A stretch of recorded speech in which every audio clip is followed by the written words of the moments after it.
Crypto airdrop আমাদের টাকা কেন দিবে? এই প্রশ্নটির আপনারা সবাই বেশিরভাগ টাইম করেন। এই প্রশ্নটির উত্তর আমি আপনাকে 6টি ধাপে দিব, তো চলুন ভিডিওটি শুরু করা যাক। তার আগে বলে রাখি, আপনারা যদি অনলাইনে ইনকাম করতে চান তাহলে আমাদের টেলিগ্রাম চ্যানেলটিতে জয়েন করবেন, ডিসক্রিপশন বক্সে লিংক দেওয়া আছে। আশা করি সবাই জয়েন হয়েছেন। এখন মূল ভিডিওতে যাওয়া যাক। ক্রিপ্টো এয়ারড্রপ এমন একটি প্রক্রিয়া যেখানে একটি ব্লকচেইন প্রকল্প বা ক্রিপ্টোকারেন্সি কোম্পানি ফ্রি টোকেন বা কয়েন তাদের কমিউনিটিতে বিতরণ করে। তবে প্রশ্ন হতে পারে, তারা কেন ফ্রি টোকেন বিতরণ করে? এর পেছনে কিছু নির্দিষ্ট কারণ রয়েছে। 1.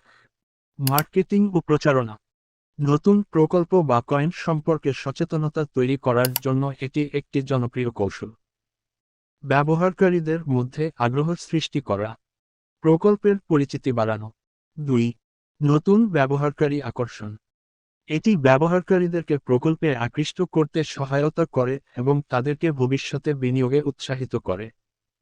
3. কমিউনিটি বৃদ্ধি। একটি বড় ও সক্রিয় কমিউনিটি একটি প্রকল্পের সাফল্যের মূল চাবিকাঠি। এয়ারড্রপের মাধ্যমে তারা কমিউনিটিতে সদস্য বাড়ায়। 4. ডিসেন্ট্রালাইজেশন নিশ্চিত করা। টোকেন বিতরণের মাধ্যমে তারা প্রকল্পের নিয়ন্ত্রণ আরও বেশি মানুষের মধ্যে ছড়িয়ে দিতে চায়, যা ডিসেন্ট্রালাইজেশনের ধারণাকে সমর্থন করে। 5. ব্যবহারকারীদের ট্রায়াল দানের সুযোগ। এয়ারড্রপ পাওয়া ব্যবহারকারীরা সহজেই সেই টোকেনের সুবিধাগুলো ব্যবহার করে দেখতে পারেন। 6. লিস্টিং এবং ভলিউম বাড়ানো। টোকেনটি বিভিন্ন এক্সচেঞ্জে ট্রেড করা শুরু হলে এটি ব্যবহারকারীদের ট্রেডিং কার্যক্রম বাড়াতে সহায়তা করে।